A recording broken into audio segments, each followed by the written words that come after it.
we landed with all of our bags. No job, no job, no nothing, no apartment.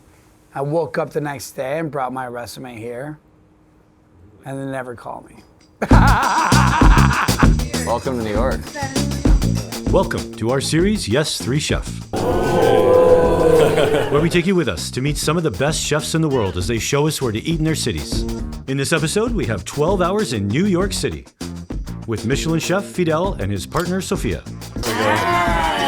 With authority, I like it. With authority. This is Season 2, Episode 6, Chef Fidel's New York City.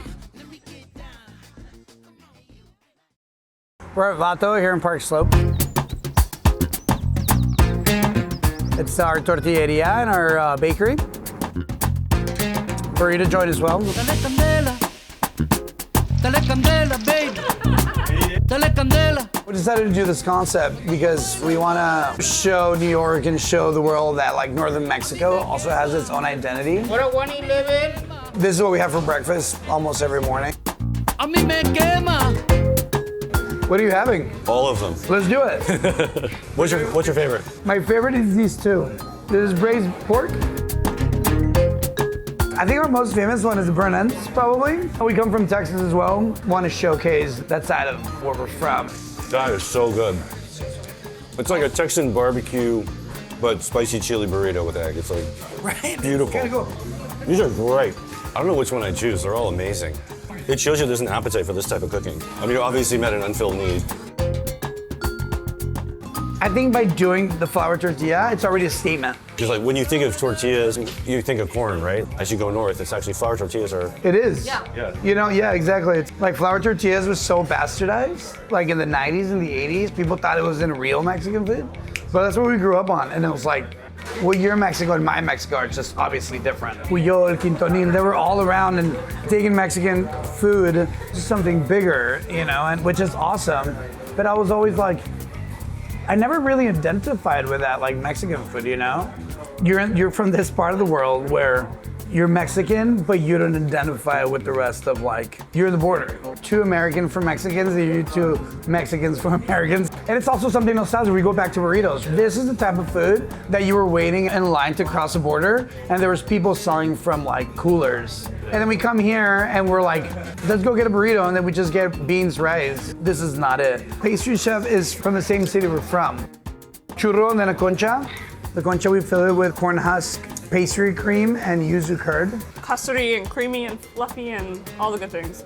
And then like we have a donut that always changes. Now it's blackberry and hibiscus. And then the cinnamon roll. Cinnamon roll is made with Mexican cinnamon. Vato is Chicano slang, which is homie, usually used by like cholos, Chicano gangsters. You see that dude right there? That's a cholo. We wanted a neighborhood spot where everyone was a homie. Don't be a stranger, be a homie. Alain Ducasse is when I had dinner at Corima. We were like, why is Alain Ducasse in our restaurant? You know, and I asked him, he was like, well, you worked for Martin. Right. And Martin worked for me. So I wanted to see how my food is transferred. And I was like, you're just a fucking genius. That's incredible. Our car's here. Get your hands in the air, sir.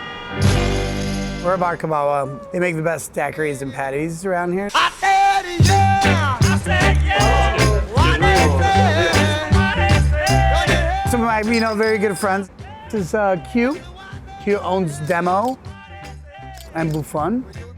This is Francisco. We're almost kind of married. Oh, she knows. I wouldn't do that. And if I do that, I would say, sir, I want to put the charge on me. Drink up, freaky deakies.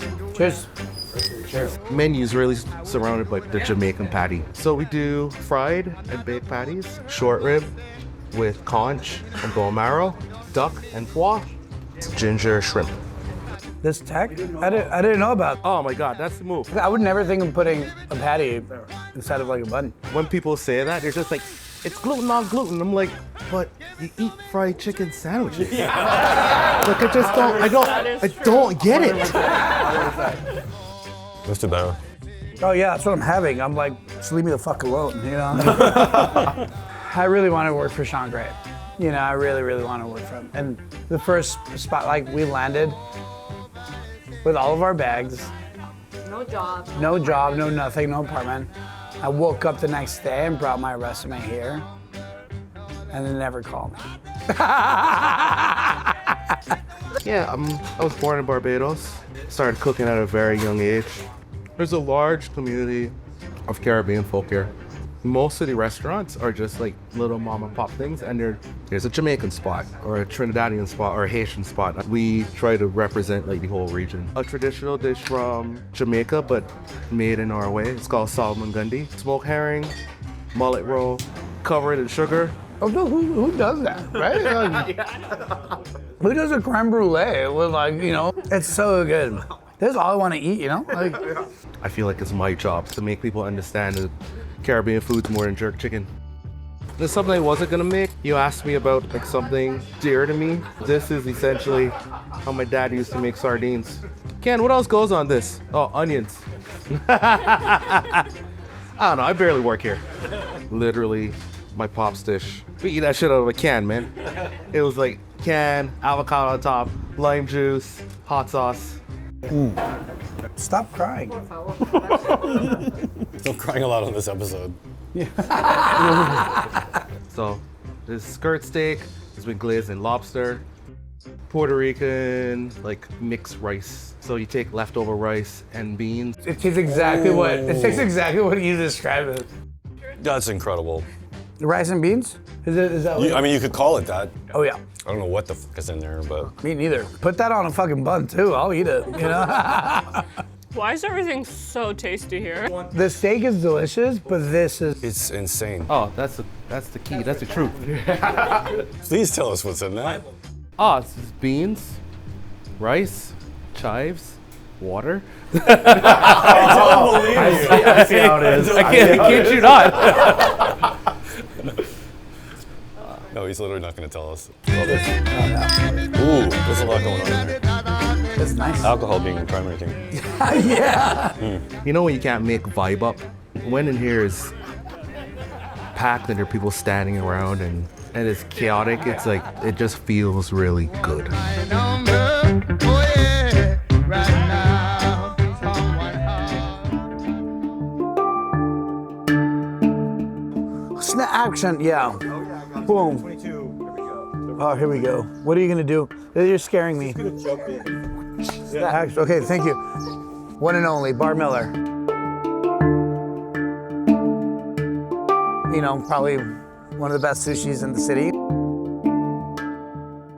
Jesse Kranzler is one of my very good friends and also one of the partners at Chucho. So, Jesse, please introduce yourself. I'm Jesse, and what he said.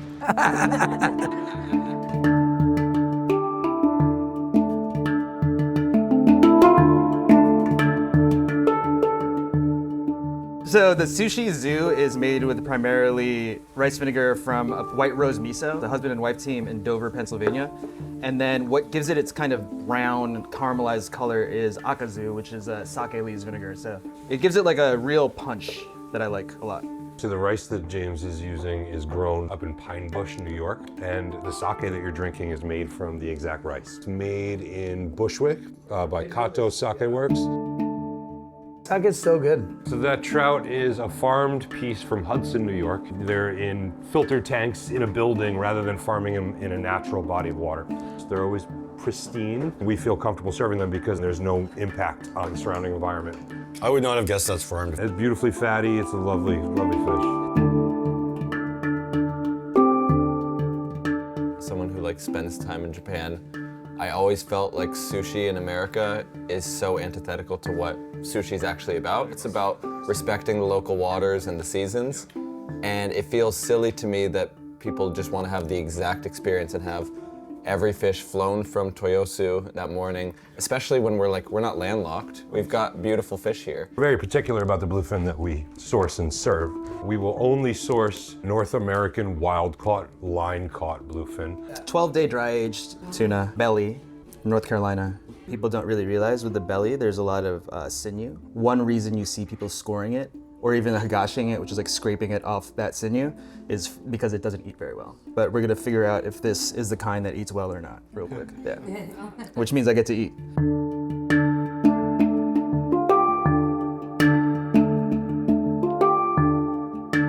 So when you say it's Spanish bluefin, what you mean is it's a baby that got brought from Japan and put in a cage in Spain? Maybe not from Japan, but it's been caught somewhere in the world and then brought to Spain to be raised in pens. You get that everywhere. Spanish bluefin is everywhere. But it's not farming because they're not spawning any fish, they're simply raising fish. So they are muscle machines and they're apex predators and they travel so fast that if they're not in large enough pens, they collide with one another. And that impact is like a car accident. And so they lose a lot of the fish in those pens. When thinking about sustainability, those farms are, I think, a long way off for that reason, but also because of the protein ratio that needs to feed the fish themselves before we eat it. And it's something like 15 or 20 to 1, meaning 15 or 20 pounds of flesh have to feed that tuna in order to produce 1 pound of its own flesh. Wow. I tried. Cured shrimp from South Carolina, crispy shallot, chive, and then the secret ingredient would be shrimp head chili oil. Make use of the entire shrimp here. You're gonna see. Truly one of my favorite things to eat in New York. You think he's exaggerating or whatever, and then you have it. And you're like, oh, he wasn't exaggerating. Like, this is... Nice. Yeah. It's best of both worlds because you have that, he says, that roasted head and that raw shrimp texture. I like how it evolves too. Beautiful. I know we have experts here. Best burger in New York. I have two. I mean, Red Hook has to be one of them. You know who has a killer burger for lunch? I don't know if a lot of people order it. Roberta's. It's amazing burger. You? Probably Fort Charles. Oh yeah. Or Fort Charles and Rolo's. I forgot about, never mind, scratch that. Rolo's, yeah. And there's only like 10 a night. Yeah. To walk in, sit at the bar and be like, burger, you know? It's toasted barley ice cream, sturgeon caviar, and maple syrup. Yum. I mean. So we're at Penny. One of my favorite seafood places. This is Ana Paula Cervera, one of my best friends.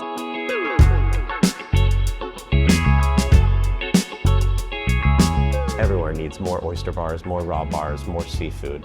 He has a very famous chocolate cake in town. Oh yeah?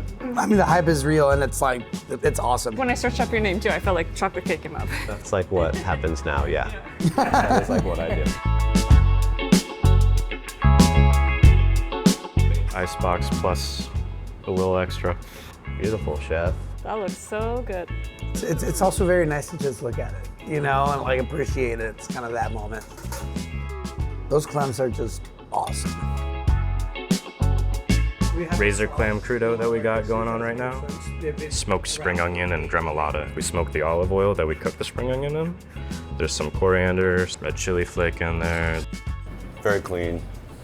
I love the herbs on it. It's really, really good. Oh wow. They wanted to work on some sort of like light, fluffy brioche that we could make daily in-house. And how many do we bake a day? Like 60. But I'll do it. You guys ready? Rip it apart and it should be steamy on the inside. I mean, I'm just obsessed with this bread. Do you still do the dessert on this? It's an ice cream sandwich with this bread. Oh, saw that online. Yeah, it's like awesome. I really wanted to do an ice cream sandwich. And I forget what happened. We're just like looking at the bread and it had ice cream next to it. Just like sliced 2 pieces and ate it. So we have the most fun making ice cream sandwich flavors. Right? Yeah, really good. It's the bread service in town. So this is the tuna carpaccio. People might see this as simple, but it's so complex. And I think that's like the beauty of this. Everything's just so well made. One of the items that's been on since day one. It's perfect. Enough said. It looks perfect. That's what I'm saying. Everything's just like perfect. Güey, está Yeah. deli. Perfect. The Spanish is coming out. That's why, you know, there's no words in English. It's just like... Yeah, there's no more English. No. Oh wow. It looks so unassuming. It's perfect. But it's perfect. Huh? I need to bring my husband here. He needs to invite me here. He needs to bring me here. They're really complex, actually. Like, I know it's a simple food, but the flavors and the balance that you've used, it's actually really complex. When you put it up originally, I was like, what is this ugly, what is this ugly thing? It's funny, looking at it now, I think it's one of the most beautiful things I've ever seen, like on food. Elegant. Confit oyster, confit in a little chicken fat, and then some creme fraiche on the sides. I did not expect that to be my favorite. It's incredible. We've had a handful of like first-timer oysters here, which is always fun. But I think this is also a very good like first-timer or ease into the oyster world. Yeah.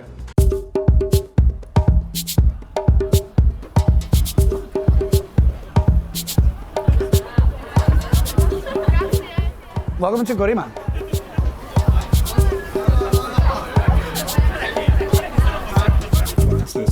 This type of food getting attention even from chefs all over the world. Like we would never in a million years will think that we would be like Europeans taught us a way of cooking and now Europeans are looking at us and it's like the most beautiful thing.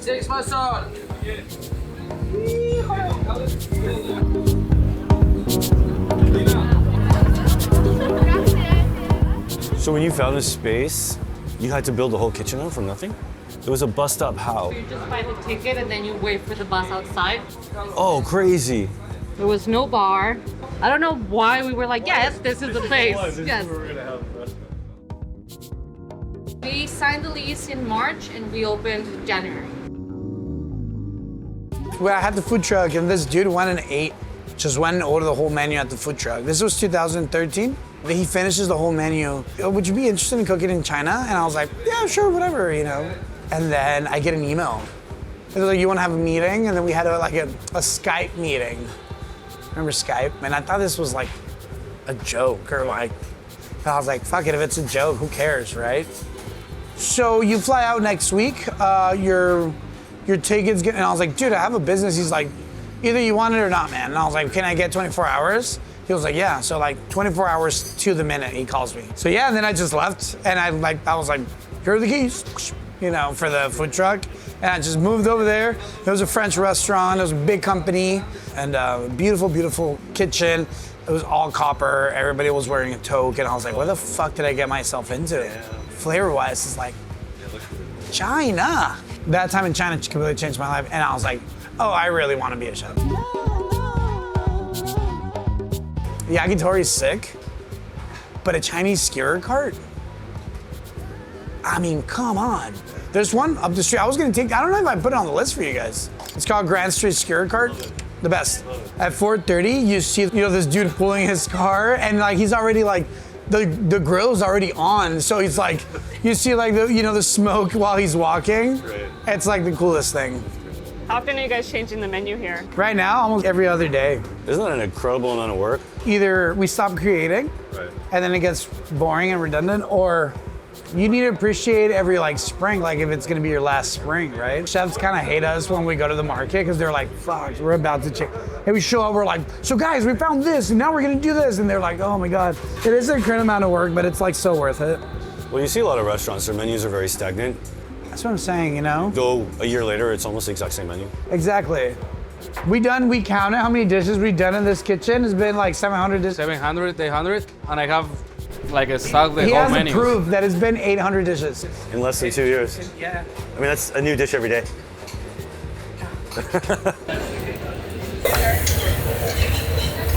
The first day I saw you seems long ago. I still remember it was so cold. Pretty sure it's gonna be one of the best meals I'm gonna have all the whole year. You asked me, can you have me sugar? Grabbed the chicken bowl and sugar, and you put all the sugar right on me. Chez Fifi is a bistro. What a crash. Felt the sadness, cigarette. It's our take on French bistro classics. We have some Basque influence. The second day we met by chance. We're really proud of our sourcing. It's a really incredible product, not only proteins, but seasonal produce as well. Oh, look at this crew. Endive salad, walnuts, and fourme d'Ambert blue cheese. Bluefin tuna with fava beans, guindilla peppers, and red mustard greens. I feel like seared tuna is underrated. In the 90s was all about seared tuna. Like early 2000s, everybody was like, we don't want this. Yeah. And it feels like it's making a comeback. And I love that. You can't go wrong with it. I'm here for it. Me too. Classic steak tartare. And this is the changuro, which is a Basque crab. You take the meat, cook it down with a really nice sofrito of leeks, shallots, and a crab stock. A little bit of tomato, a touch of cognac, just a little bit of butter, and a knob of fromage blanc, creamy texture, rich, intense crab. A cotton candy kiss and There's something about this type of cooking that will never go out of style. Just everyone loves it. You need it in your life once every couple months. I agree. Yeah. That tartare, perfect. I would agree with you. It's really good. That tartare is perfect. I'm telling you, he's one of the most talented chefs around here. All right, I got a food question for you. I know the irony coming from us. Do you think the social media has ruined the way people prepare and present food these days? I mean, there's two sides of it, I think. That love and hate that we all have with social media now. If it wasn't for social media, a bunch of great restaurants wouldn't be discovered. And there's a lot of food that is created just to be on Instagram. What do you think? I think it's a problem, yeah. You're not thinking about food in a creative way, or thinking about food in a way to make it look cool or look different, and the food may not be good, and it doesn't matter. If you have food that is really popular on TikTok, and it's not good, but it's popular, then that just perpetuates a culture of people thinking that's good food and it's not. Exactly. It also makes people think that because it's so popular on social media, it makes people think that it's good. Exactly. So your brain is already chipped in to be like, because that. Like it. Exactly. And it's a problem. I feel like you could also flip that around to an extent, though. It's like any form of art form. There are trends, and there are things that people chase, and if you have the talent, it's not a liability for him. He could still make his food beautiful and attract the certain audience for social media. It's all about kind of storytelling. It's even a bait as a chef or as a business owner. Like when we were doing Bar Chucho's menu, Chica and I were talking about a cheese pool. Right. We're we have 2 floors and we can cheese pool. One day I woke up, it's that's not being true to ourselves. This is the Maine lobster arroz with charred ramps, and this is the asparagus and morel omelet with shaved black truffle on top. The risotto is perfect, perfectly cooked, That's all the right flavors together. I think word of mouth is so valuable. I think it's very important to bring back the word of mouth because places like this exist. Pretty sure this is gonna be one of the best meals I'm gonna have the whole year. And if you trust a person that's telling you, that's so much more valuable than if you could do this 50 times. You can do this video 50 times. Ask everyone at the table, and each of us will have favorites that none of the others have been to. I was about to say, man, I wish I would have taken you to Punjabi Deli. Or Michelada House too. Michelin House too. There's so many places that we had. Because Mom would have been awesome to take you. Vietnamese restaurant, it's delicious. Everything they cook is phenomenal and is very traditional. We keep it simple, but it's important to me that we cook in kind of an analog way. We're cooking essentially like grandma's. There's a couple chef tricks that we use, but everything is very straightforward and to the point, and starts and ends with the product that we use. Yeah, it's Chef, we don't want to, but just be Chef, they just asked for tortillas. What the fuck do we do? You guys should eat that pork chop right now. This pork chop is everything. You get a pork chop, Everything is gonna be alright. Goodbye. It tastes like popcorn, and I mean that in the best possible way. To me, it tastes like a chicken McNugget in the best possible way. It has this right?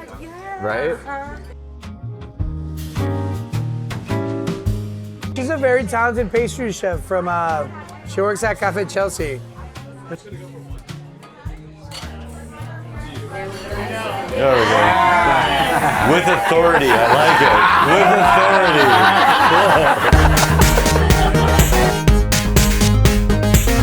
This is Bar Chucho. This is kind of an extension of Corima. It's a cocktail bar that we also own, and we just opened 3 weeks ago. You're gonna meet all my friends. Been there, done that, messed around. I'm having fun, don't put me down. I'll never let you sweep me off my feet. I won't let you. It's sotol fermented in with a root.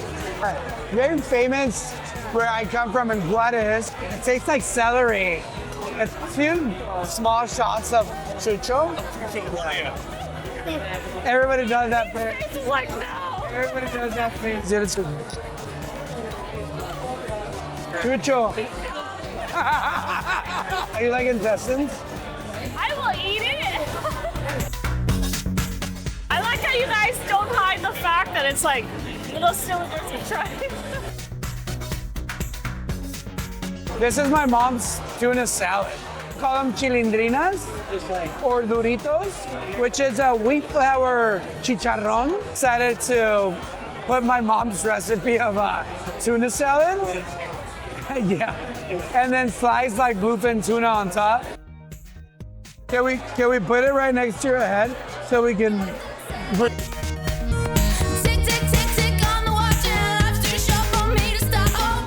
It's like a perfect burger.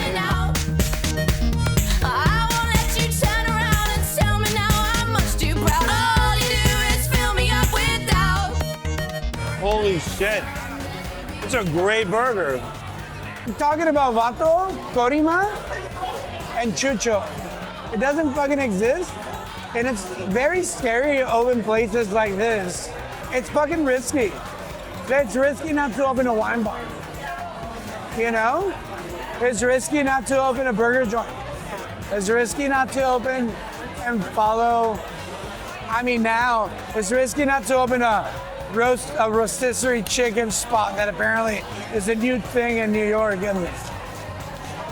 But we just really believe in this shit. We believe in it so much that it's scary every time we open something like this. But we believe in all this. And I think by believing, you create great cocktails and great food. And, you know, and we're not trying to be different. We're just different, you know?